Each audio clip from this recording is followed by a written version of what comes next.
5 duros pagábamos de aluguer. Era un terceiro andar ben folgado.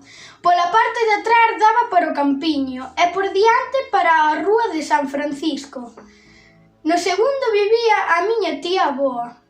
Tiña unha peza cheiña de paxaros disecados, que só abría os días de festa para que os nenos disfrutáramos dela. Aínda vivía miña mai e todos os meus irmáns vivían e enfrente traballaba o señor Pedro, o taoneiro, e a grande tenda de feitos navais mantiña o seu trafego. Na casa tiñamos pombas e, por suposto, un grande gato mouro. E o meu pai era novo aínda, e no mar do mundo cada día descubría eu unha illa. Vía a mar da miña fiesta, e chegaban cornetas da mariña, e baixaba os degraus 2 veces ao día para ir á escola, e 2 veces rubiaos de volta.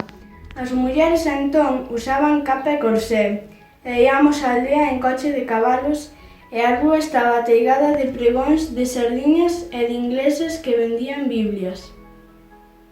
Eu tiña un pacto con Deus, que ninguén dos meus morrería. E o pacto era observado, e eu confiaba na perenidade do pacto. Todo isto fica tan lonxe que a duro podo aínda lembralo.